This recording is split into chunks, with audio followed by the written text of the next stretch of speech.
Ndugu wananchi, kesho ni siku muhimu sana na ya kihistoria kwetu wa Tanzania. Tunaadhimisha miaka 61 tangu waasisi wa taifa letu Mwalimu Julius Nyerere na Sheikh Abeid Amani Karume walipofanya kitendo cha kishujaa cha kuunganisha nchi zetu mbili na kuunda Jamhuri ya Muungano wa Tanzania. Sote hatuna budi kuendelea kumshukuru Mwenyezi Mungu kwa rehema zake ambazo zimetuwezesha kuvuka salama zaidi ya miongo 6 ya muungano wetu. Watanzania wenzangu, tunao kila sababu ya kujipongeza kwa kuweza kudumisha muungano wetu ambao ni wa kipekee barani Afrika. Kama alivyowahi kusema baba wa taifa Mwalimu Julius Kambarage Nyerere, namnukuu, Tanzania ni lulu ya pekee kabisa katika historia ya Afrika huru, mwisho wa kunukuu. Heshima na hadhi hii ya kuwa na muungano thabiti, imara, usioyumba wala kutetereka, si juhudi za serikali pekee, bali ni juhudi za Watanzania wote ambao kwa pamoja tumeamua kuendeleza na kukuza udugu, mshikamano na umoja wetu kama taifa.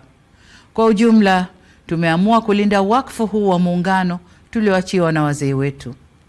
Nimetumia neno wakfu kwa kuwa tunu hii ya muungano wa Tanzania uliasisiwa, umelelewa na unatunzwa vyema ili uwe madhubuti na wa kudumu. Muungano huu si mali ya mtu, ila unamilikiwa na Watanzania wote. Tumuombe Mwenyezi Mungu aendelee kuwapa mapumziko mema na ya milele waasisi wa muungano huu pamoja na viongozi wote waliotangulia mbele ya haki. Aidha, tunawashukuru sana viongozi wote ambao katika nyakati za utumishi wao kwa taifa letu waliulinda muungano wetu na kukabidhi kwetu ukiwa imara. Ndugu wananchi, hakika sote tumashahidi wa mafanikio na hatua kubwa za maendeleo ambazo nchi yetu imepiga tangu mwaka 1964. Ni imani yangu ya dhati kwamba tukiendelea na umoja na mshikamano tulionao, muungano wetu utaendelea kustawi kwa manufaa ya Watanzania wote. Wakati mliponikabidhi dhamana ya kuliongoza taifa hili, niliahidi kwamba serikali ninayoiongoza itaendeleza mema yaliyopita, kuimarisha yaliyopo na kuleta mema mapya. Muungano wetu ni moja kati ya mema tulioyakuta, ambapo serikali imesimama imara katika kuulinda, kuimarisha na kuhudumisha. Hivyo basi ni jambo jema kufanya maadhimisho ya sherehe za muungano kila ifikapo tarehe 26 mwezi wa 4 ya kila mwaka. Hata hivyo, kwa mwaka huu maadhimisho yatafanyika katika mikoa yote ya Tanzania na viongozi mbalimbali wa serikali wataungana na wananchi katika shughuli za uzinduzi wa miradi ya maendeleo. Pamoja na hayo, yamefanyika makongamano, michezo mbalimbali na shughuli za kitamaduni nchi nzima.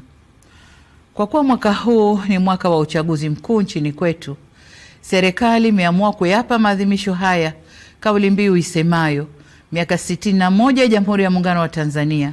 Muungano wetu ni dhamana, heshima na tunu ya taifa. Shiriki uchaguzi mkuu wa mwaka 2025. Katika ngazi ya kitaifa, kesho tarehe 26, kwa niaba ya serikali na wananchi kwa ujumla, nitatunuku nishani za muungano kwa Watanzania wenzetu kama ishara ya kutambua utumishi na mchango wao katika ujenzi wa taifa letu na katika kudumisha muungano wetu. Ndugu wananchi, ndani ya kipindi cha miaka 61 ya muungano wetu, serikali zetu ya Jamhuri ya Muungano wa Tanzania na Serikali ya Mapinduzi Zanzibar zimeendelea kushirikiana kwa karibu, kubadilishana uzoefu na kusaidiana kwa dhati. Ushirikiano huu umechochea kasi ya maendeleo ya kiuchumi, kisiasa, kijamii na kidiplomasia. Tumeweza kuimarisha amani na mshikamano wa kitaifa. Kuwepo kwa mafanikio hayo haina maana kwamba hatuna changamoto. La muhimu ni kwamba tumejiwekea mfumo mzuri wa kutatua changamoto zinapojitokeza. Hapa nataka niipongeze ofisi ya Makamu wa Rais kwa kusimamia vyema masuala ya muungano. Aidha, ninawashukuru wote waliofanya makongamano ya kueleza faida, mafanikio na changamoto zilizojitokeza katika kipindi chote na jinsi zilivyofanyiwa kazi. Ndugu wananchi, ndani ya miongo 6 tumeweza kulinda uhuru wetu na mapinduzi matukufu ya Zanzibar dhidi ya matishio mbalimbali. Aidha, Tanzania imeendelea kushuhudia mabadiliko ya uongozi kidemokrasia, ambapo kila baada ya miaka 5 hufanyika uchaguzi wa viongozi wa kitaifa na wa serikali za mitaa. Zaidi ya hayo, muungano wetu unaendelea kuzingatia misingi ya utawala bora katika nyanja mbalimbali ikiwemo utawala wa sheria, haki za binadamu, uwazi, uwajibikaji na maridhiano. Demokrasia yetu imeendelea kukua na kuimarika, hususan kupitia falsafa yetu ya R4 ambayo itaendelea kuwa nyenzo muhimu ya kukuza ushiriki na ushirikishwaji wa wananchi kwenye masuala muhimu kwa mustakabali wa nchi yetu. Hata hivyo, nataka kusisitiza kama ambavyo nimekuwa nikisema katika majukwaa mbalimbali kwamba kutekelezwa kwa falsafa ya R4 kunaendana sambamba na kuzingatiwa kwa katiba na sheria za nchi. Kamwe falsafa hii haiwezi kuwa kisingizio cha kuvunja sheria au kujenga mazingira yanayohatarisha amani, usalama na utulivu wa nchi yetu.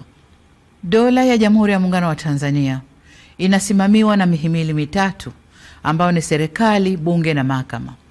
Kwa pamoja kama nchi, tumeamua pia uendeshaji wa shughuli za nchi yetu ushirikishe taasisi nyingine za ndani na nje ya nchi, taasisi za serikali na zisizo za serikali, taasisi za kidini na za kiraia.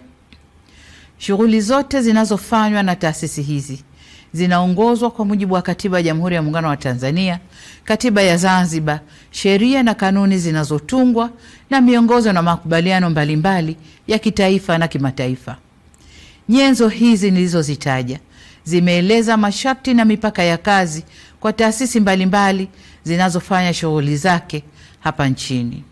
Ili kuiwezesha serikali kuendelea kulinda haki za kiraia ikiwemo haki ya kujieleza na kutoa maoni, ni vyema sote tusivuke nje ya mipaka yetu.